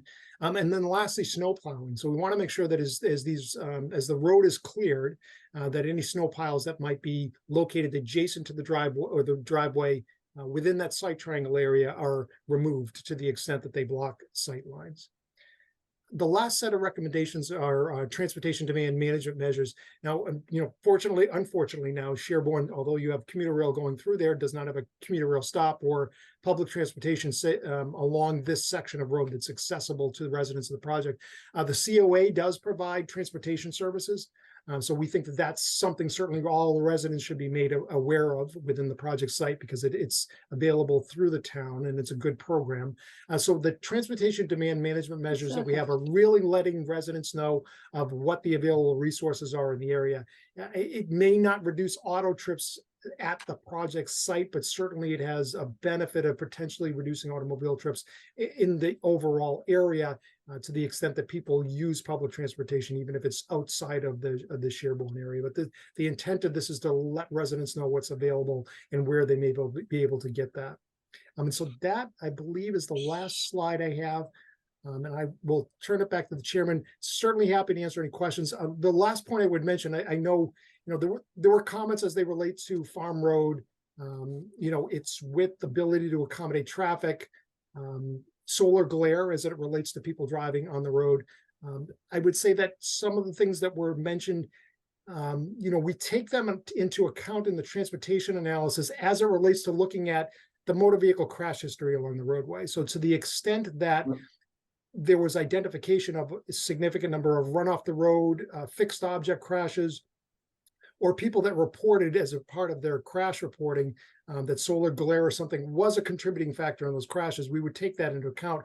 As we reviewed that data, and I mentioned as it relates to the crash information we evaluated, at least as the roadway is operating today and is historically operated, that hasn't been something that has been as a significant trend in terms of causing crashes along the roadway. Lastly, as it relates to the railroad crossing, the appropriate signs and markings are in place to designate the crossing as it should be, meeting all of the requirements. We can evaluate that to see if there's any additional supplemental markings that might be warranted in that area, or just frankly refreshing signs or markings. But at least what's in place there today does meet what the requirements are for that type of a crossings that exists today. To the extent that there's increased rail crossings or increased use of that crossing, the crossing would need to be upgraded, independent of anything that this project would be doing. So that would be undertaken by the MBTA or the state as they are the owners of that rail line. So I think I'll leave it there, Mr. Chairman. I'm again happy to answer any questions now or as they come up later on this evening. Okay, so let's hold for just a second there. Tetra Tech team, I assume that your position continues to be, this is great, we're not quite ready to respond. We'll be back to you with our response once we've boiled this all down. Is that correct? Correct. Okay, good. All right, so let's hear from neighbors and the butters. I saw Sarah Tipton's hand go up. I saw Arthur Fenno's, Susan McPherson, Brian Moore. Let's go Tipton, Fenno, McPherson, Moore. Well, I was a little concerned that Peckham Hill isn't even on that map that you had, because there's traffic that comes out of there. And Sarah, where do you live, please? I live right next to the tracks at 22 Farm Road. Great, thank you. Please keep going. So I see the trains, I see the buses, and already there's backup when a train goes by and a bus backs up by Peckham Hill. And so I think this is more on the morning commute rather than the evening commute that would be an issue. In terms of the sidewalk, I think we would have had a better sidewalk if it had been an easier thing to do. There's a culvert there that makes it past the Robs, that makes it virtually impossible to walk there. Putting a sidewalk there. A lot easier said than done. So All right. that's what I Thank you. say. Thank you very much. Arthur Fenno, I think you're next. You're still muted, Arthur. There we go. All right, there we go. All right, thank you.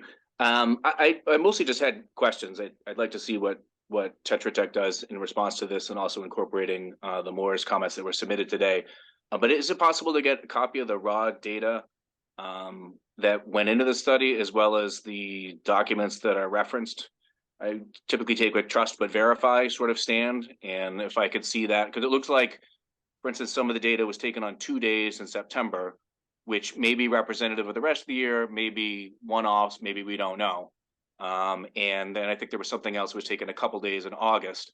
And so again, maybe representative, maybe not, maybe that's how things are done. I'm not really familiar with this process, but if we could see that, or if it's provided somewhere in the record as to what that actually was, and then copies of the things. I think I saw Mr. Dirk's head nodding, which I took to be yes. Yes. And maybe if he can provide that material, and maybe Tetra Tech as part of the response could say that's a representative sample, or those were cherry picked to be non-representative, or somewhere in between those two extremes. I'm not suggesting they're cherry picked. I know. Okay. I don't want to cast aspersions. No, I'm just right. And the other thing I think, I think there are a couple of aspects of Farm Road, in addition to which I think the Moores touched on in their response, which are unique, or at least unusual for Sherborn. One of which is it's a primary conduit to the middle school and the high school, which generates a significant amount of traffic in the morning. That may be reflected in the September dates. It may not be, but I think it is. There's large backups that happen towards Dover, but there's a large amount of traffic that goes that way in the morning towards the high school and comes back in the afternoon from the high school and from the middle school. And just that we should be aware of that. It's not everybody's going toward Boston, necessarily. And the other is that there is a fire station on Farm Road, which is up towards Route 27. And so traffic on Farm Road is not taken in a vacuum. It has a significant impact, or could have a significant impact when seconds matter, as they often do in emergency responses, from that station, and also using Farm Road as a means of getting to other aspects of Sherborn. Could be Farm Pond, could be Lake Street, and additional vehicles, whether they're 1 or 264 or whatever it might be, entering or exiting. It would have some appreciable impact on that. And what it is, I can't say. I'm not a traffic engineer or a traffic studier, but I think a much more fulsome discussion of how it impacts public safety, and particularly responses from the fire department, the main station on Main Street, and the substation on Farm Road needs to be part of this discussion to make sure there isn't a deleterious effect on public safety response. Thank you. Okay, and before we go to Susan McPherson, Tetra Tech, I trust you're listening carefully to all this stuff, and can try to cover these in your responses as applicable. All right, Susan McPherson. Hi, Susan McPherson, 9 Great Rock Road. I have 2 questions. One is relative to the tree removal. Farm Road is a scenic road, so does he require any sort of waivers for any sort of trees that will be removed? Well, if tree removals are required under the scenic, there's both a town bylaw and at state level Scenic Road Act. I believe, and I'll have to double check with town council, I believe that is part of our comprehensive permit, and we will become the town agency for issuing that. So the developer would have to propose it as one of the waivers or one of the permits we'd grant, and then we'd have to grant it unless there were good grounds not to. That's sort of the general rule, but I haven't really unpacked it very much. Sorry. And then my question relative to the traffic study, all of the information is great information relative to once the project is built. But as part of this process, is there any sort of information provided to us during the build, i.e. the number of trucks that are going to be coming and going, size of trucks, et cetera, et cetera? Another fair question. I assume that Tetra Tech, or I hope that Tetra Tech in their responses will also include what level of construction traffic there will be, and whether that meets applicable traffic standards or not, and what should be done about it. Great, thank you. And I saw heads nodding at Tetra Tech, so I think that was a yes. Brian Moore was next. I just, I had maybe a quick comment or a quick question. You know, I heard the engineer talk about the journey to work scenario. And I think it's very, very important that you heed Mrs. Tipton's comments, because the development that they're planning next door here is essentially the size of Great Rock Road on a third, a quarter, a fifth of the land. So we're talking about tremendous amount of additional traffic coming on a farm road from a similar intersection. And the fact that that intersection wasn't represented in traffic study is concerning, especially given the fact that when they talk about through traffic, they're neglecting the fact that cars come down to Great Rock and turn up it. And that's a one-way traffic. And they come down Great Rock and turn out of it. And this whole journey to work concept, while it's great on paper, completely ignores the fact that no one in their right mind would head towards 27 at 7:30 in the morning unless they were just going to Dunks. There's no reason to go that direction.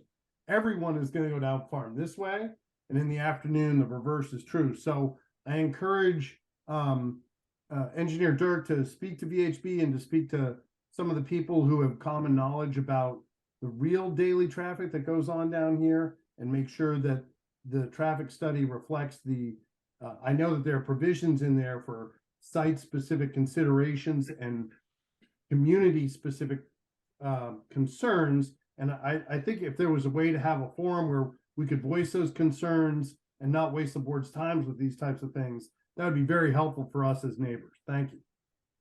Okay, and I'm sure Tetra Tech is listening to this carefully and will include in their comments and maybe discuss with Vanessa and or maybe not how the sort of the adverse selection process works, because it's been my commute for the last 44 years. Nobody wants to go anywhere near the split. And I can give you a long list of routes around it all the way into downtown Boston. Neil McPherson, I think you were next, sir. Yes, thank you. Resident of 9 Great Rock Road. So 2 points. Number one, I think Sally Tipton made a comment about pedestrian traffic and the narrowness of the road at number 34. And what I would suggest to you is the engineers look at that, because as I drive down this road and I see children trying to walk through that stretch, it is extremely narrow with guardrails on both sides of it. So I think if you have additional homes in this area, that you can have more children walking down Farm Road, and it obviously will increase the danger of those individuals. Number two, there is one thing that has changed over the past 18 months, and that is the plugging of a pipe at the home being built by this, or I shouldn't say, that was being built in this general area. So I think that the neighbors went on record with the Board of Selectmen earlier this year, I think it was in the spring, relative to the flooding and icing problem that now has been created on Farm Road. So as we look at this project and we talk about now we have traffic that is going to be turning, whether it's to the right or the left, we know in close proximity to where this opening is going to be, that we have an issue with the road and freezing on the road that has been unresolved. I believe the town, and Jeremy said he was working on a solution, but I'm very concerned about having more cars pulling out when we have an icing condition, and the icing condition goes from in front of Mr. Fenno's house all the way down to Great Rock Road. So it is a significant area of Farm Road and immediately impacts this development. So my question becomes, how does that tie into this and the safety of the traveling public coming down Farm Road and cars coming in and out of this development? Thank you. Okay, thank you. And Susan McPherson, your hand is still raised. Is that intentional? Yes, I have another just point that I would like to make everyone aware of. When large excavation is being done around this area, the excavators will tend to park their trailers on Great Rock Road, do the work on Farm Road and the surrounding vicinities, but their trailers are always left on Farm Road. So I would just like to be on record to state that the developer keep all of that equipment on his parcel, and none of the excavation work will be, or vehicles will be parked on Great Rock. All right, so Tetra Tech, maybe that's a condition you should suggest to us, which is that as part of a permit, if a permit is issued, that the construction trailers not be parked off-site on Great Rock Road or Nason Hill Road or anywhere else. Emily Pilat. Hi, Emily Pilat, 200A Lake Street. I'd also like to just throw out that the intersection of farm and lake is quite hairy in the mornings. And so just to have Tetra Tech look at the implication there as well. People trying to turn left onto lake from farm, and then people coming down lake trying to turn left onto farm, and then people coming from the other direction on farm trying to turn right on lake. It's a hairy intersection already, and just something that I think is prudent to look at. Thank you. Okay. And I'm going to assume that by hairy you mean potentially difficult, potentially unsafe. Correct. I've almost been hit there running. Okay. Yes. Okay, that's not great. Mr. Fenner, did I see your hand one more time? Did you have something new that hadn't been raised? Yes, sir, please. So, and actually, to second to that point, I was nearly sideswiped by a box truck at that very intersection today. It's not always, you know, it's not as easy an intersection as I think some people would like to believe.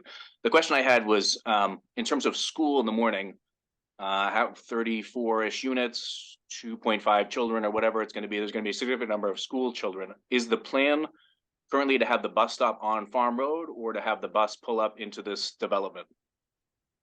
Developer team, Jeff Dirk, can you respond to that? Might not be planned yet. Yeah, no, that's I'm not. So right now we've planned to have the children walk down to Farm Road on the sidewalk, but that's subject to a discussion with the school department and the transportation staff as to how they want to serve the development.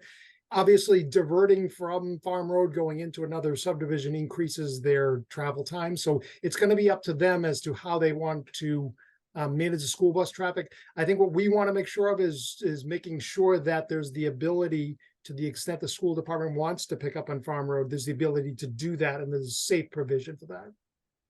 Okay. And next up I see, I'm sorry, I don't recognize you, iPhone. Who's that, please? Sorry, Rick. Hi, it's Mary Moore. I changed my hi, Mary. login. Sorry. Just we all get so compressed in the Zooms. No, that's okay. Thank you, everybody, for sharing the information. Mr. Dirk, I just had a question related to what Arthur was talking about for the pickup. There's a pond up there. There's been some known flooding up there.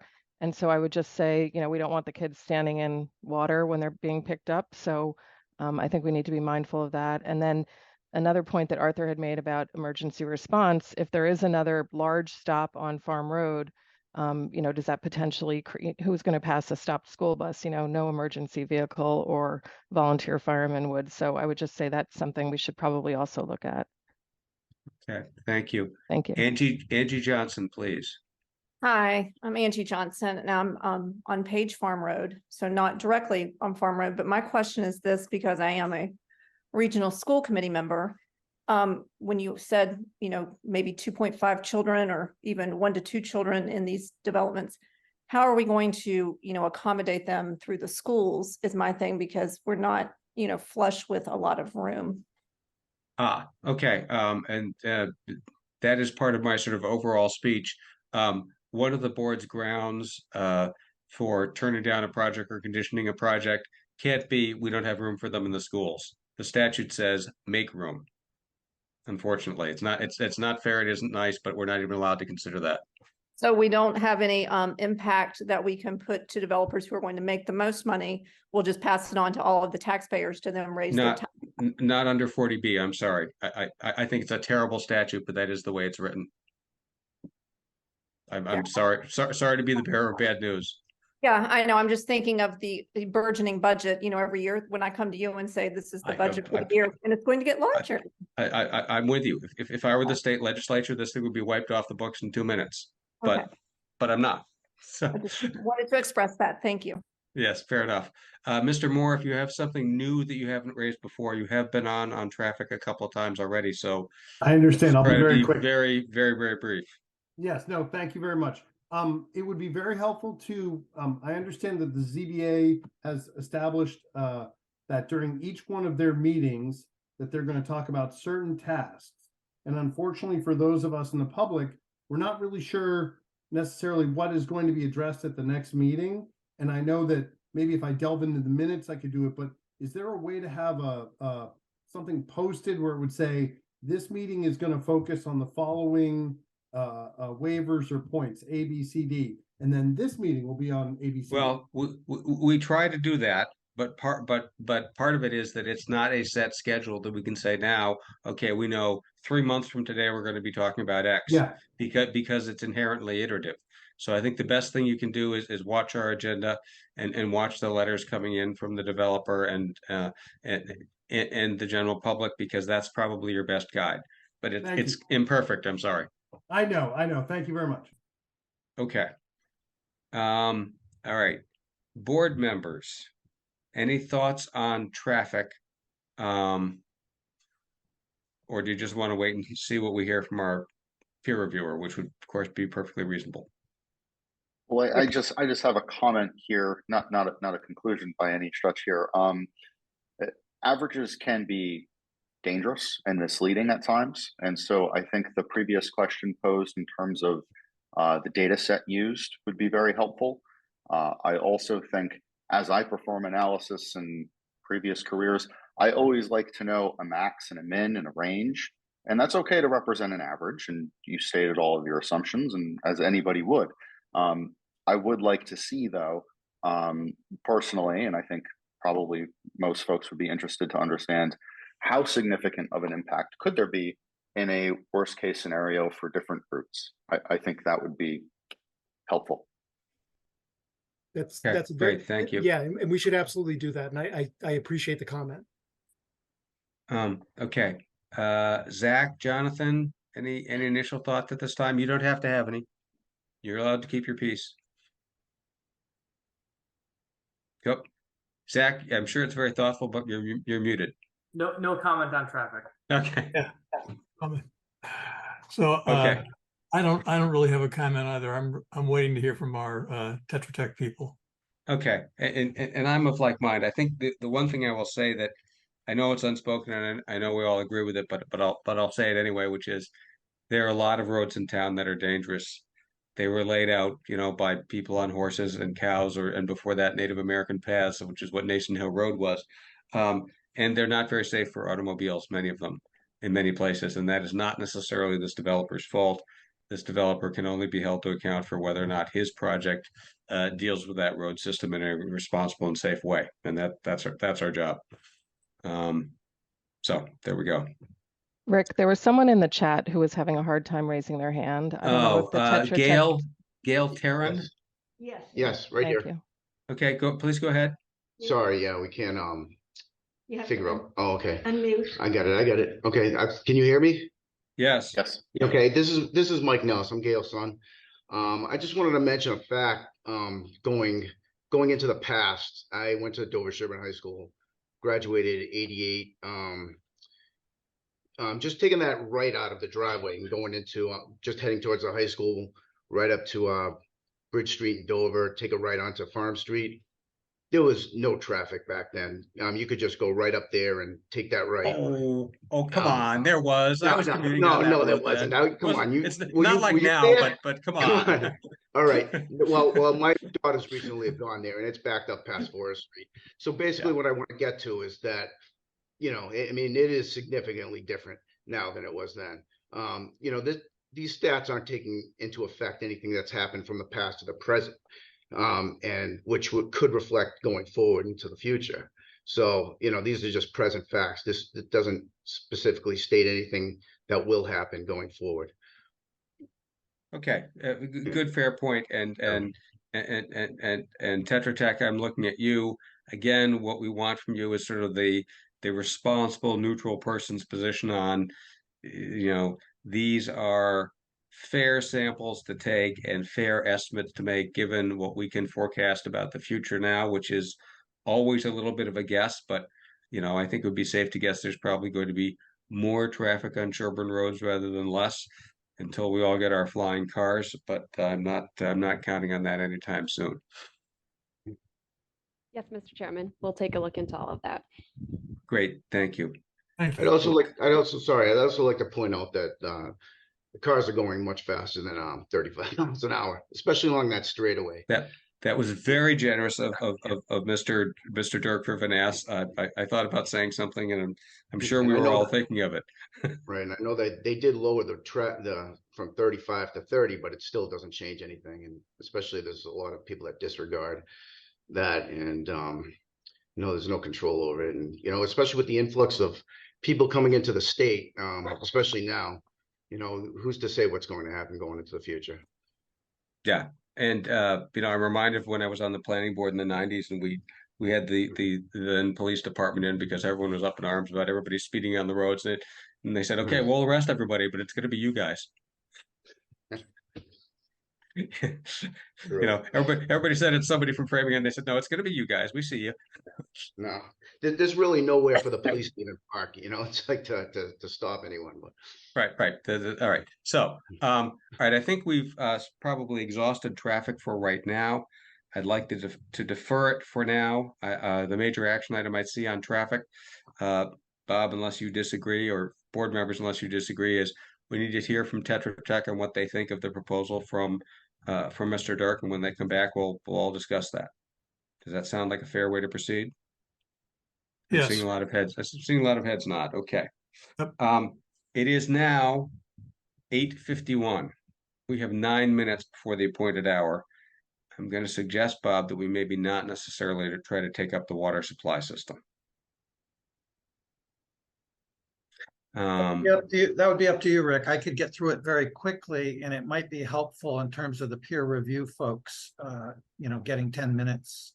Okay, sure. Up to you. I'll take, obviously, you're in charge. Steve, do you have your water team with you, or are you the water team? I do not have, I didn't know we were going over that tonight, so I do not have them with us, but we'll certainly listen to Bob's presentation and I'll take notes on that. Okay, great. And it'll be recorded anyway, so that'll still help. Okay, Bob, go ahead. You've got 8 minutes. Okay, Jeannie, can you put up the water? I can. Good. And by the way, Bob, if you don't finish, we can carry it over to another time. It's not that you're going to be shut off. You can just turn me off at 9 o'clock. Well, Jeannie could do that, but it would be wrong. Oh, I can do that. No. Let's not go there. So Jeannie, if you can go to page 3, that would be great. Okay.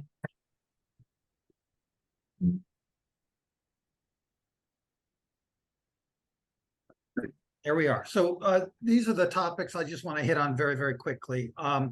Public water supply versus private wells, well locations, well distances, and then take any questions. Next slide, please.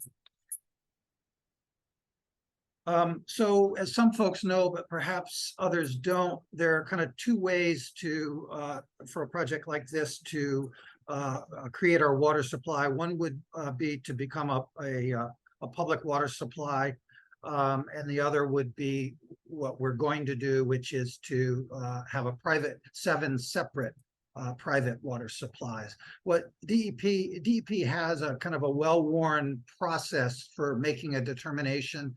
We've been working with them for the last, I don't know, I think it's almost 8 or 10 months at this point, taking feedback from them in order to kind of get to what I would say is the best answer for public health. Unfortunately, just given the property and kind of the various attributes of it, we could have developed a public water supply, but it was going to leave us with our wells located about 50 feet apart and about 150 feet or 160 feet above the septic system.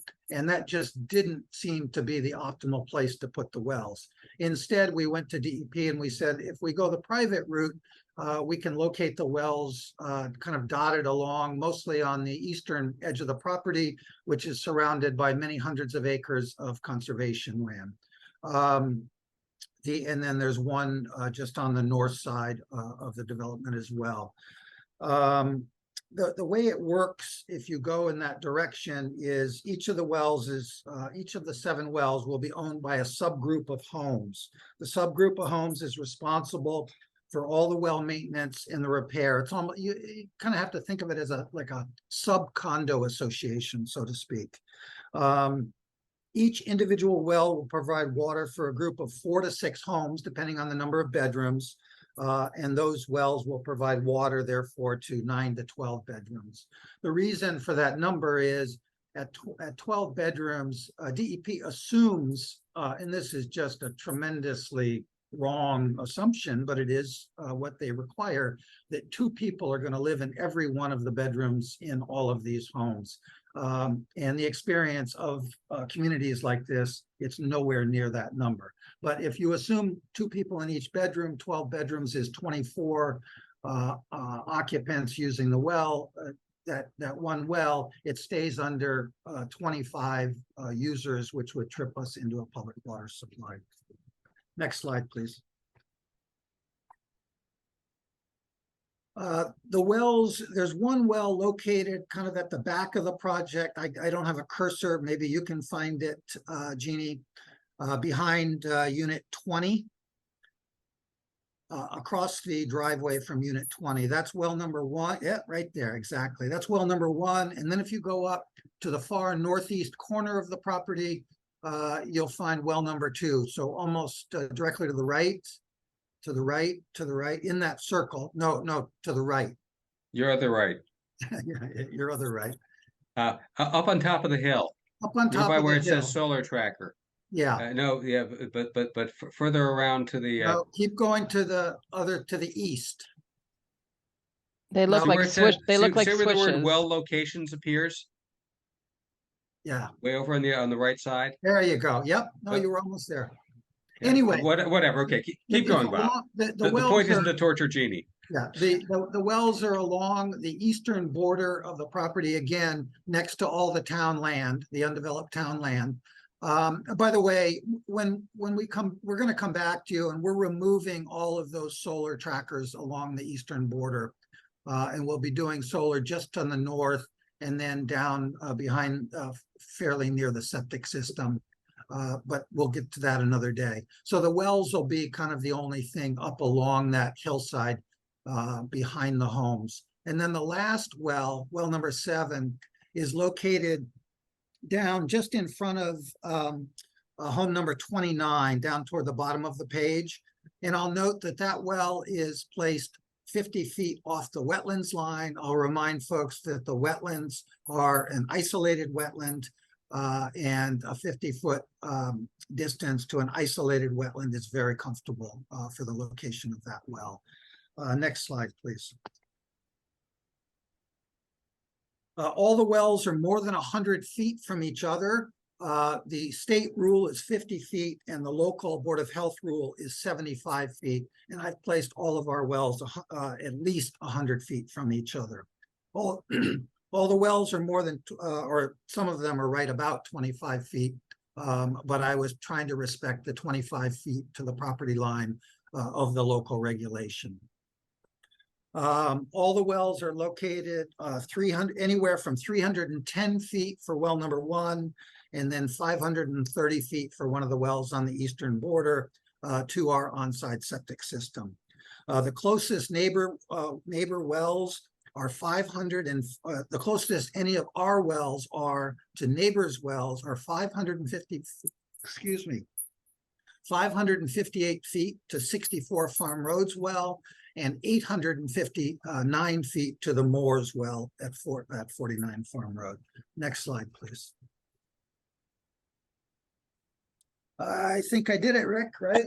I think you did. I think most impressive. Okay, so to the entire group, the question here is going to be, are these wells a smart and safe design? Would public water supply be better?